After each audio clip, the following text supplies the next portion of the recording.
Hey guys, Sam from Manfa's Makes. How are you all? Welcome back to all my returners and hi to any newbies. It's so great to have you here. Please do stick around a while.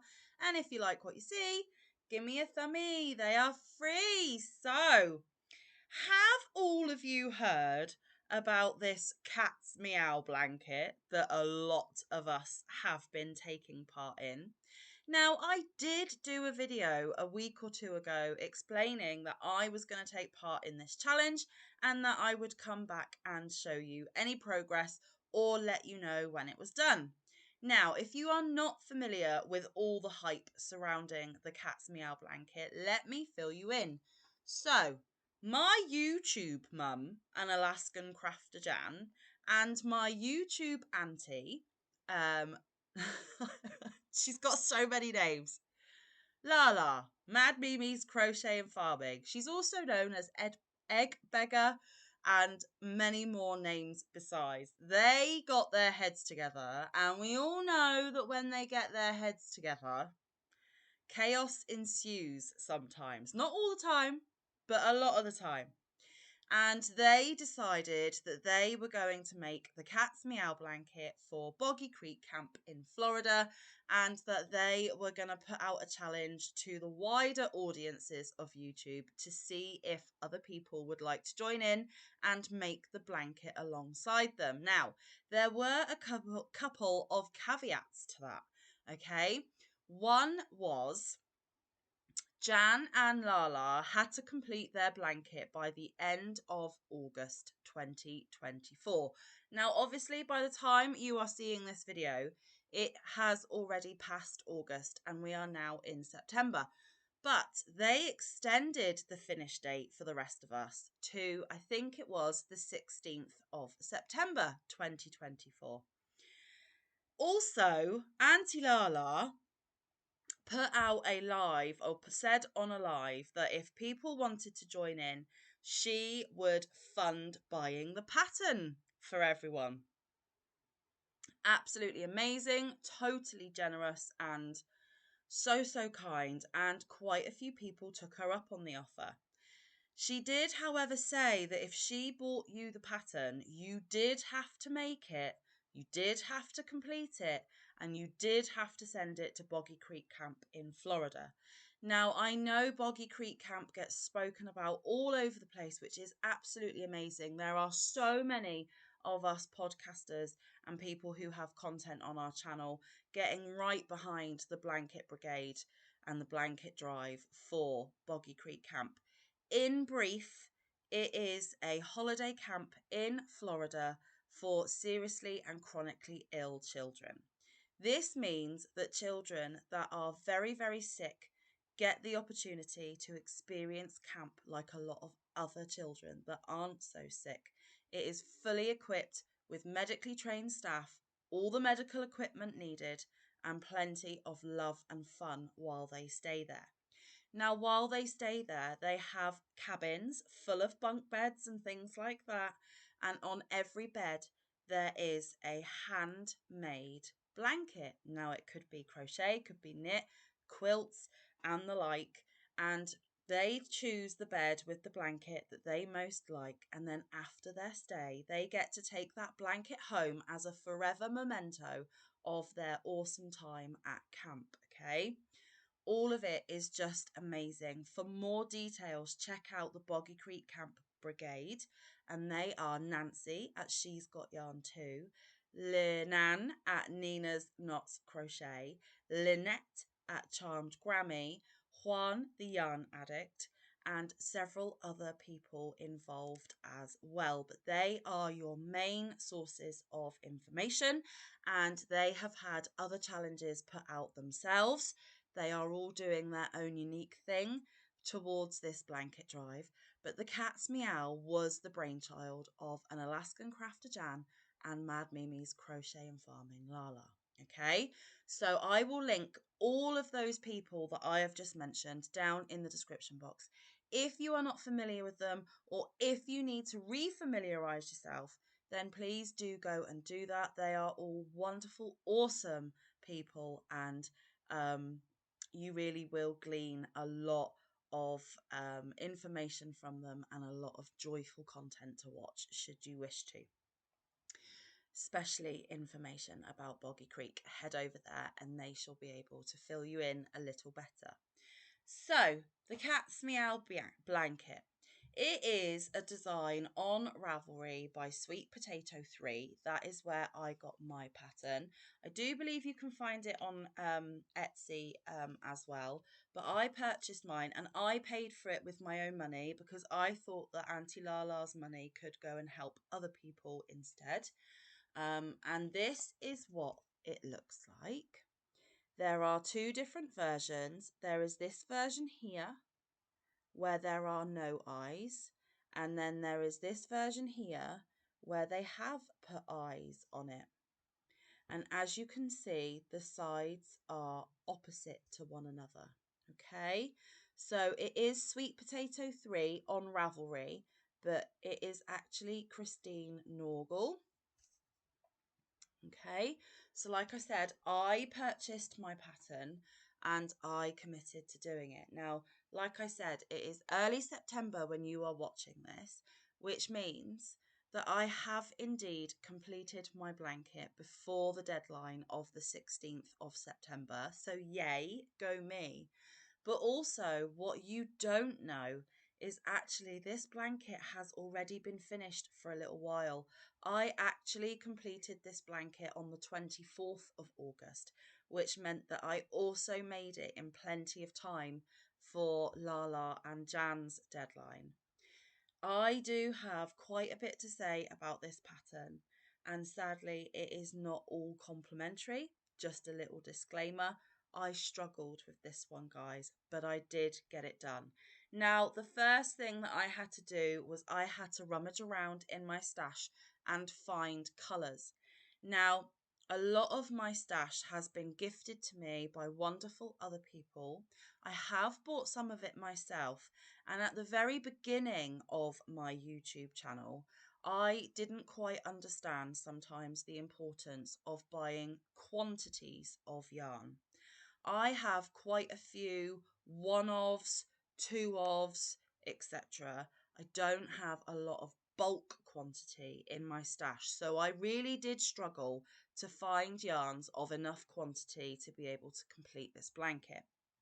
Thankfully, when I was about to start this project, the beautiful and wonderful Christina of Bella Uncinetto was here in my house, and she helped me go through what yarn I had and helped me figure out if I had enough to complete the blanket.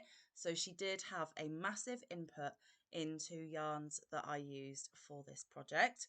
She also had a massive input in supporting me because it was made very, very clear right from the beginning, especially by Auntie Lala, that you do need to gauge.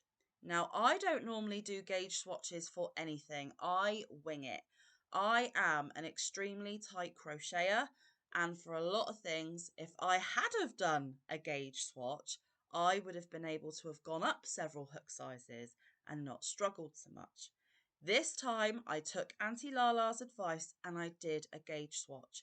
I had to do 2 or 3 different gauges with 2 or 3 different hooks before I managed to get a swatch roughly, and I mean roughly, a size that would work. The blankets for Boggy Creek Camp, which is what this one was supposed to be, or is going to be for, sorry, have very specific size requirements.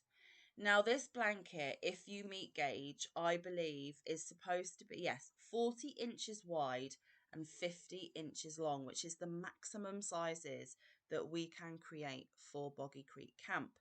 However, just as a side note, it can be 35 to 40 wide, 40 to 50 long, and to get that sweet spot, if you want to make a circle or a square, it can be 40 by 40.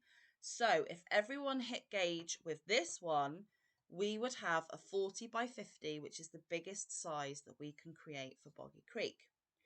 Now, mine was coming up smaller because, like I said, I do crochet tightly. And I thought, well, that's okay. If it's too small, I can put a border on it. No big deal, right? So in the end, I managed to get it kind of okay with my 6mm hook, my pink dots 6mm. Okay, and the yarn that I chose to use, I will show you now. I actually used some ice yarns in this beautiful royal blue. It is 68375. It is called Macaron Sax Blue. Okay, so that is the colour, guys. I'm going to get one of the yarn labels that are completed and give you whatever stats are on here. So it's Macaron from Ice. It is a lightweight 3 or DK. They are 50-gram donuts and there are approximately 100 meters on them. Obviously in yards, slightly more yardage.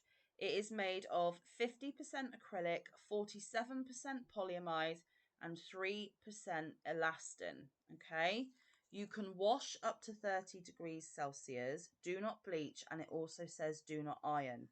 It doesn't have any guidance for drying, but because of the fibers contained in this yarn, I can't see any issue with tumble drying on low. Now, I haven't tested that theory, but I was comfortable enough to think that it's still easy care yarn. Now, if you're going to be making blankets for Boggy Creek, please remember to not use animal fibers in case of allergies. Stick to your acrylics, your polyesters, your cottons, that sort of thing, because also they are more easy care as well.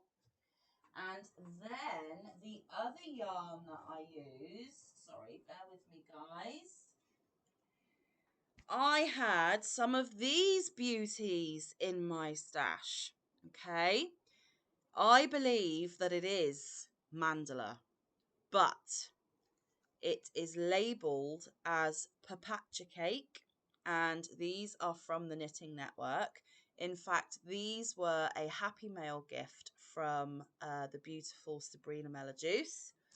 The ice was a gorgeous Happy Mail gift from Yarny Fairy Godmother. So both of my wonderful friends who gifted me has enabled me to make something to gift forward to somebody else, which is amazing.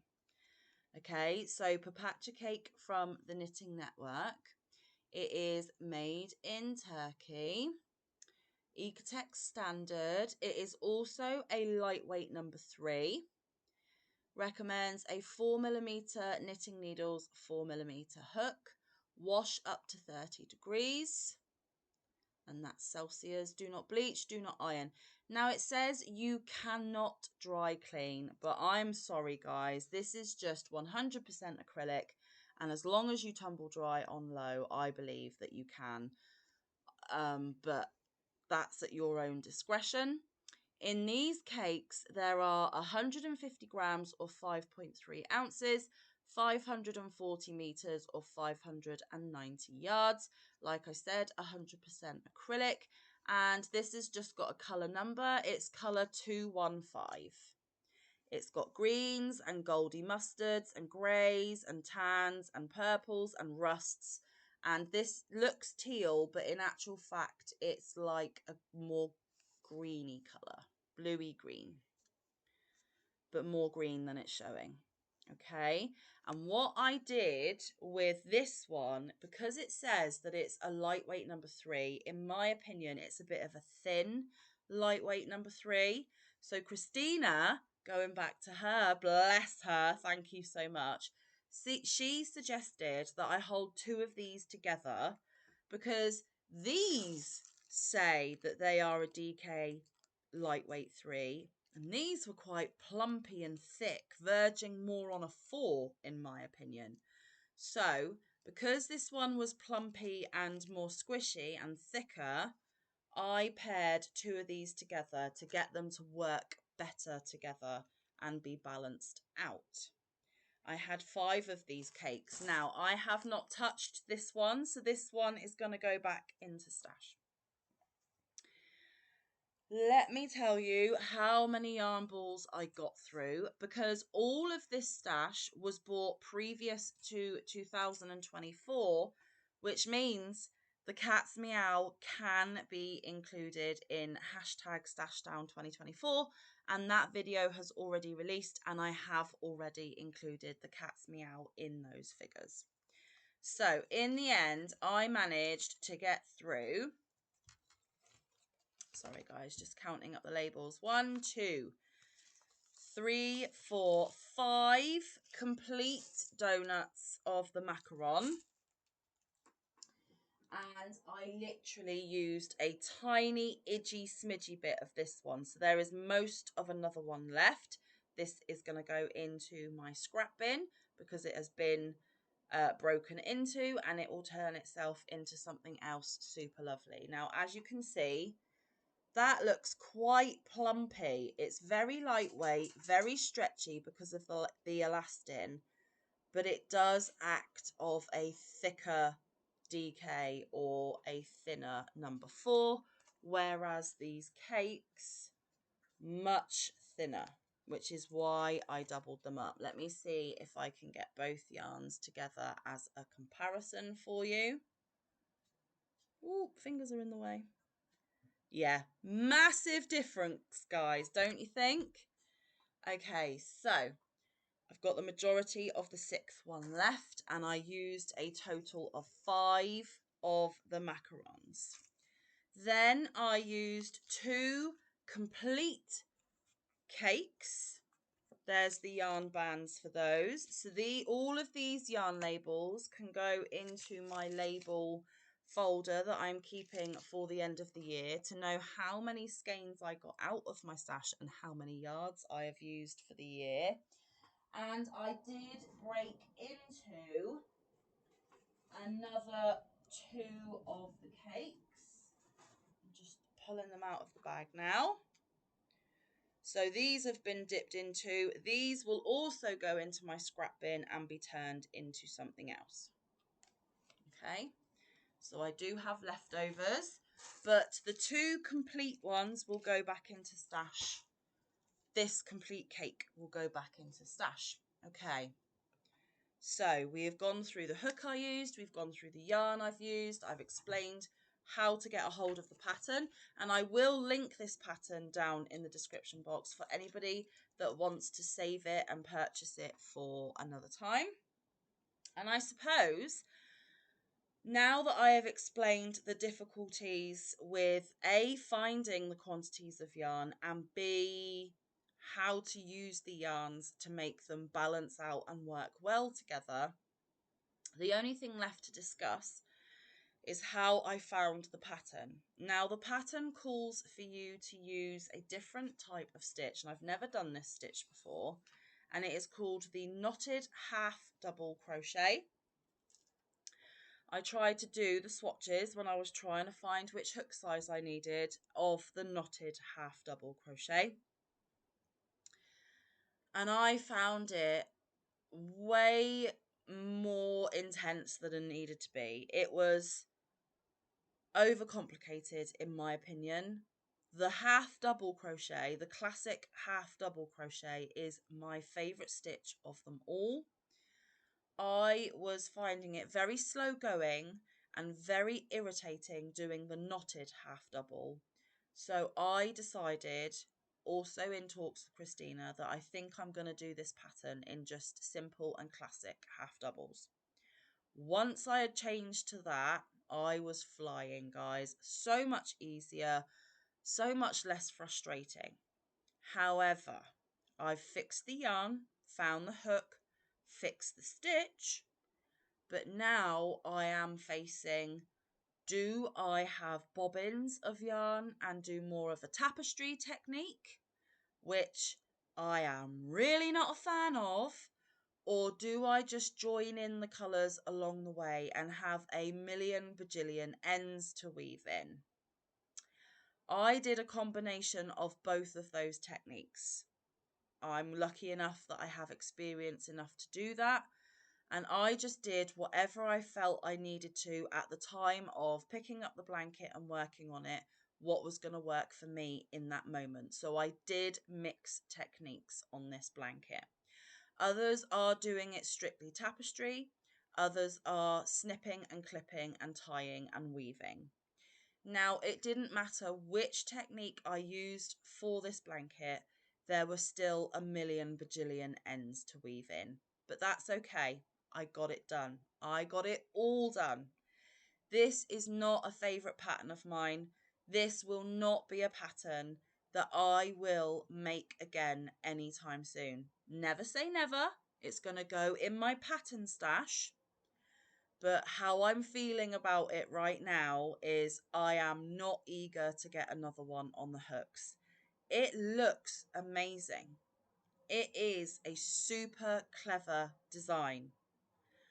Kudos to those of you that love tapestry.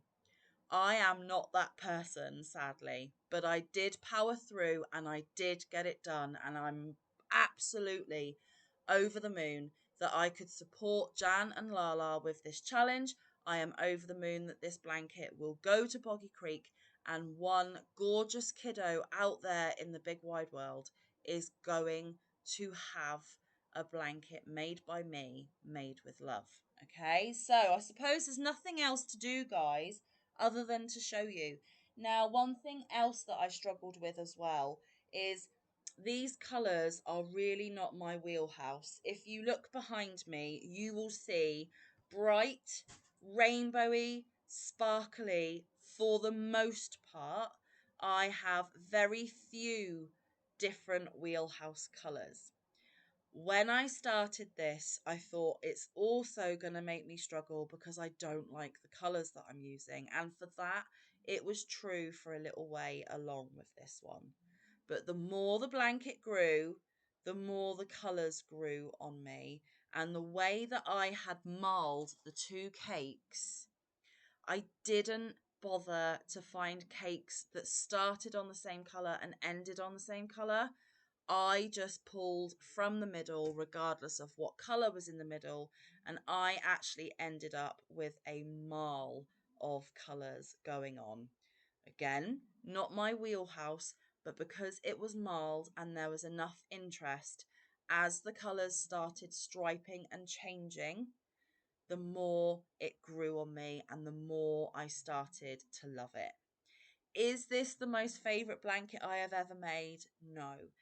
Is this a blanket that I am going to make several of? No. Is this, however, a challenge I am really pleased that I powered through and did? Oh, yes, indeedy. So thank you to Jan and Lala for putting this challenge out, for pushing me out of my comfort zone in many different ways. And hopefully, like I said, a kiddo at Boggy Creek will fall in love and love this blanket for the rest of their days. So let's get this beauty shown off. I did not put a border on it, and I do believe that the final measurements were 36 inches wide and 46 inches long. So it meets the parameters. It's just not the full parameter as it should have been. But I do crochet tight. I did tell you. And by the time I had got this completed, guys, I'm not even going to lie to you. I was done with it and I wasn't about to border it. Okay, so it is not bordered. But then the pattern doesn't ask for a border either. Okay, now I always struggle to show blankets because I can't fit it all in frame, and the distance between you guys and where I am, there is not a lot of room, and I won't be able to show it off in one big piece. I might lay it out and take a picture of it and pop that picture on my community tab so you can see it in its entirety. But here goes nothing. Are you ready? Can you see? Can you see? I don't know what I'm showing you, so hopefully you can see enough to know. Let me see if I'm in frame. That it is done. Now, I've got a horrible feeling that I'm showing you the wrong side. And if I am, I apologise. But there we have it, guys. The cat's meow is complete.